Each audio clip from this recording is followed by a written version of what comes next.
Et je voudrais parler maintenant de la tolérance de ces vaccins sur 3 points particuliers, les réactions inflammatoires, les réactions allergiques, les réactions auto-immunes, et ensuite les risques encore inconnus ou potentiels qui pourraient découler de ces vaccins. Commençons par les réactions inflammatoires. Vous avez a priori tous reçu des vaccins et vous savez qu'après l'injection vaccinale, qui sera comme classiquement dans le deltoïde, il y a une activation immunitaire, un recrutement des cellules du système immunitaire au site de l'injection, qui est responsable de la douleur, parfois de la rougeur, d'une certaine tuméfaction. Et puis, cette immunité innée qui est activée à cet endroit-là relâche dans la circulation des cytokines, des chémokines, des molécules inflammatoires qui provoquent des symptômes inflammatoires généraux, même si l'inflammation est locale. On ressent ces signes de fatigue, maux de tête, fièvre, courbatures qui sont liés à l'activation du système immunitaire au site d'injection. Alors, qu'est-ce qu'on a vu? Eh bien, sur le plan local, on a vu plusieurs choses. D'abord, les jeunes, ici dans le panel de gauche, 16-55 ans, font des réactions un peu plus fortes que les un tout petit peu moins jeunes, au-dessus de 55 ans, 10% de différence. Sur le plan local, pas une grande différence entre la première et la deuxième dose. Vous voyez que les chiffres sont cependant assez élevés et donc il faudra dire à nos patients qu'à peu près 8 sur 10 vont sentir une douleur au site de l'injection. Cette douleur, dans 50% des cas, elle était vraiment légère. Il fallait demander aux gens, est-ce que vous avez senti quelque chose en appuyant sur le site de l'injection? Et puis la réponse est alors oui. 30% se sont plaints d'une douleur moyenne et seulement dans moins d'1% des cas, la douleur était gênante au point de gêner au mouvement du bras, par exemple. Elle survient au jour de la vaccination ou le lendemain. Elle est excessivement courte, une durée médiane de 1 jour, et puis si elle est gênante, elle répond très bien au paracétamol. Sur le plan des effets qu'on appelle systémiques, donc ce qu'on voit ici, et qui est très réjouissant, c'est pratiquement pas de fièvre. Pratiquement pas de fièvre à la première dose, un peu de fièvre à la deuxième dose, mais vraiment pas grand-chose d'autre. Si vous regardez la fatigue ou les maux de tête, vous voyez que 47% des gens, des volontaires se sont sentis fatigués, mais aussi 33% de ceux qui avaient reçu un placebo.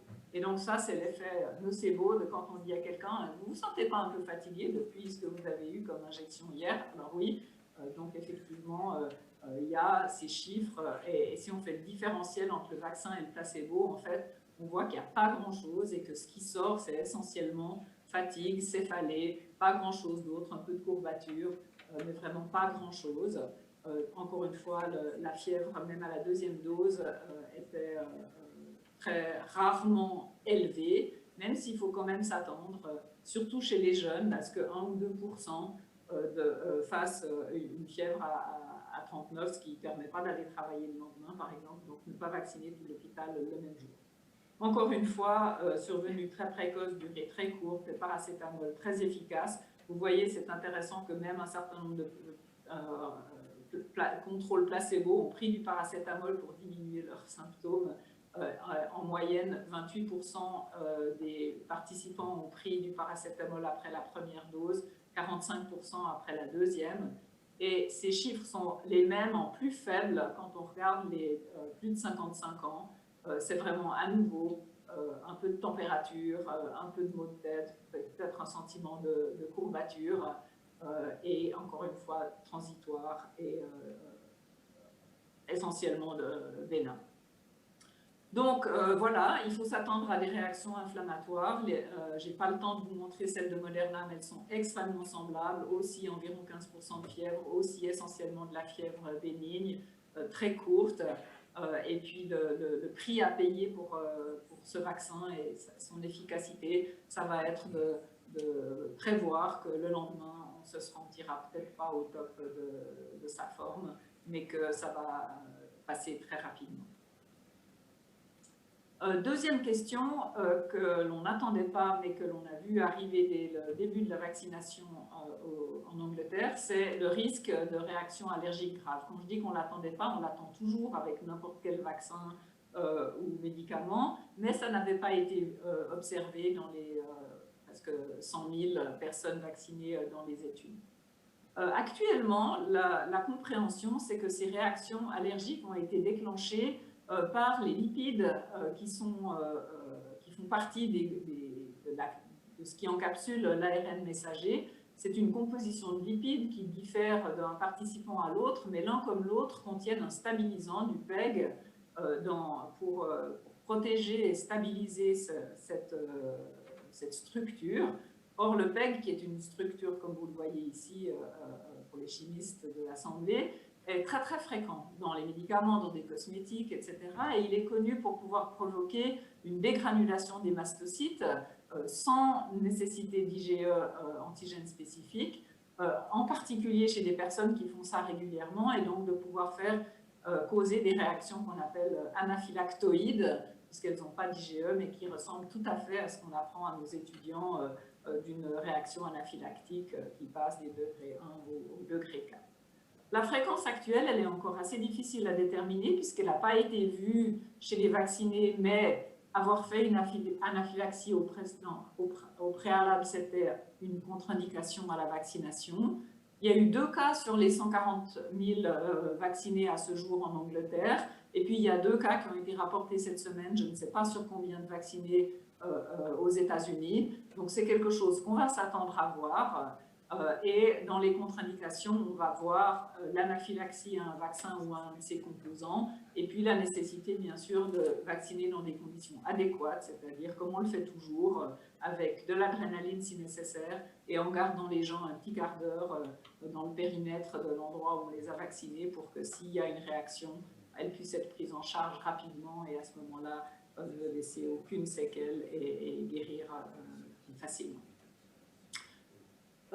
Plus intéressant, important et avec encore peu de données, c'est la question des risques de réaction auto-immune ou auto-inflammatoire. C'est toujours bien de commencer par se demander qu'est-ce qu'on voit après l'infection. Et après le Covid-19, il y a en effet des manifestations de ce type qui ont été rapportées, de façon curieusement très rare si on pense aux millions de gens qui ont été infectés. On trouve assez facilement dans la littérature une vingtaine de cas de syndrome de Guillain-Barré, on trouve un ou 2 cas de myélite transverse, il y a 2 cas de lupus, il semble y avoir très peu de CEP, peut-être 1 ou 2, et c'est toujours très difficile de savoir si le vaccin si le Covid y est pour quelque chose ou bien si c'est survenu en même temps. On voit quelques thrombopénies, anémie hémolytique, encore une fois, difficile de savoir la relation de causalité.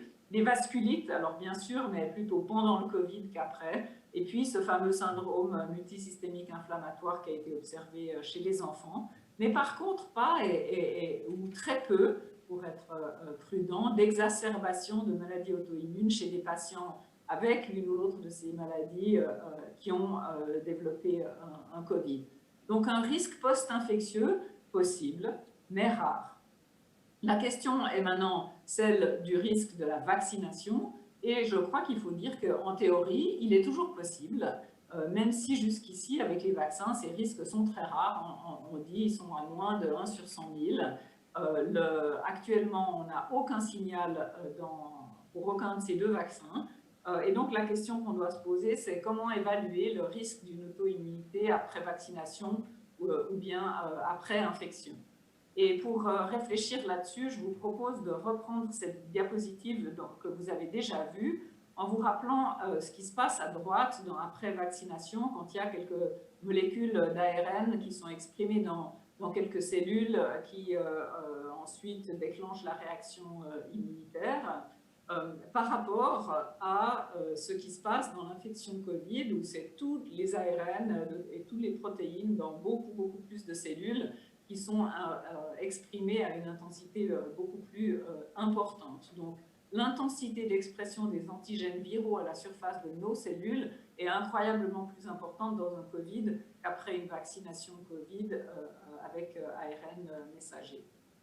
La deuxième façon de le regarder, c'est oui, mais peut-être que le tropisme est différent, et une question très fréquente, c'est quelles sont les cellules qui prennent en charge cet ARN messager et qui vont l'exprimer et qui vont faire des protéines du virus. Et si vous regardez dans l'infection, j'ai pris ici pour illustration un travail qui avait assez précocement s'était intéressé à regarder quelles étaient les cellules, les lignées cellulaires humaines qui étaient infectables par le virus SARS-CoV-2. Et ça a été confirmé chez l'humain, c'est bien sûr le poumon, l'intestin, le foie, le myocarde, les reins, la glie avec des complications neurologiques. Tout ceci témoigne du tropisme du virus. Les virologues dans la salle me corrigeront, c'est ce que moi j'en comprends, qui est incroyablement plus large que ce qu'on voit après vaccination. Après vaccination, bien sûr, on n'a pas de données chez l'humain, mais quelques braves souris ont accepté de recevoir un gène reporter de la luciférase qui a l'avantage d'émettre des photons lumineux qu'on peut mesurer. Et un joli travail à encapsuler de l'ARN pour ce gène reporter dans les lipides du vaccin de Pfizer et regarder qu'est-ce qui se passait au site d'injection. Et vous voyez, je pense ici bien en brun, les cellules musculaires. Et puis, il y a des petits carrés, c'est très difficile à voir parce qu'il y en a très peu et c'est très petit. Mais on arrive à identifier que les cellules qui prennent en charge cet ARN et se mettent à fabriquer de la protéine de spike, puisque c'est ça qu'on mesure, ce sont les cellules musculaires et puis ce sont les monocytes, macrophages et cellules dendritiques qui sont attirés au site d'injection, exactement comme je vous l'ai montré dans la toute première diapositive. Ce qu'on voit dans ce travail, c'est que le pic d'expression de la protéine est de 12 heures après la vaccination et qu'il est indétectable après 48 heures. Donc on a une expression qui est extrêmement transitoire, et c'est d'ailleurs assez miraculeux que ces vaccins puissent être si efficaces avec une expression aussi transitoire. Et ensuite, on peut suivre les cellules porteuses de la protéine, les monocytes, les macrophages qu'on voit arriver dans les ganglions, etc. Et donc voilà, les cellules qui vont se mettre à fabriquer de l'antigène, ce sont les cellules au site d'injection, essentiellement les cellules musculaires, et puis celles qui vont venir prendre la protéine en charge. Donc, ma façon de réfléchir au jour d'aujourd'hui sur le risque d'une réaction auto-immune auto-inflammatoire induite par la vaccination, c'est que jusqu'ici, les risques ont toujours été plus faibles après vaccination qu'après infection, à cause de la localisation, de l'intensité, de la durée de l'expression de l'antigène, de l'intensité et de la durée de l'activation immunitaire qui est incroyablement plus faible après vaccination qu'après infection. Et ça, c'est en faveur d'un faible risque de survenue. Mais il faut se rappeler que le suivi médian rapporté actuellement est seulement de 2 mois. Or, c'est pas rare que les manifestations auto-inflammatoires soient déclenchées dans les 6 semaines après une vaccination, le temps qu'elle soit, ou une infection, le temps qu'elle soit identifiée, caractérisée, diagnostiquée, etc. Ça peut prendre un peu plus de temps. Et c'est pour ça que c'est important d'aller jusqu'à la fin des phases 3 et puis d'avoir une pharmacovigilance bien attentive, comme toujours pendant les phases 4, pour finir par dire est-ce qu'il y a un risque de 1 sur 100 000, est-ce qu'il n'y a pas de risque, etc. Je crois qu'au jour d'aujourd'hui, on peut juste dire qu'il n'y a aucun signal de réaction auto-immune induite par la vaccination. Les autres risques des vaccins à ARN messager, je vais passer rapidement. On a observé, les investigateurs ont observé des paralysies faciales transitoires avec les 2 vaccins, aussi bien chez les vaccins Pfizer que chez les vaccins de Moderna. Et donc, si on compte 4 et 3, 7 contre 1, ça fait un signal. Mais par contre, c'est très peu et c'est une incidence plus faible que dans la population générale, malgré une surveillance très, très intense pendant l'étude. Donc, l'analyse actuelle des experts de la FDA en particulier, c'est que c'est probablement du bruit de fond, c'est-à-dire ce qui se passe dans une population de 40 000 personnes qu'on suit pendant des mois, mais c'est quelque chose qu'on va suivre. Question fréquente du risque de la mutagénèse, certains nomment ces vaccins de la thérapie génique, alors qu'évidemment, on ne va pas traiter un gène défectueux et que je vous ai montré que l'ARN n'avait pas moyen, il est modifié aussi de façon à ce que ce soit impossible, n'avait pas moyen d'entrer dans le noyau ni de s'y intégrer. Donc c'est biologiquement impossible que vous voyez vos cheveux repousser, vos rides s'effacer, votre ventre disparaître ou toute autre catégorie que vous, caractéristique que vous souhaiteriez obtenir. C'est navré, ça n'arrivera pas. Et bien sûr, pour les risques inconnus, il faut attendre et voir, tout en se rappelant qu'il va se passer beaucoup de choses et qu'il faudra se comparer chaque fois si les personnes qui décèdent dans les EMS où on a commencé la vaccination sont plus ou moins fréquentes que dans les EMS où on n'a pas encore commencé la vaccination, parce que malheureusement, il y a beaucoup de personnes qui décèdent en EMS, par exemple.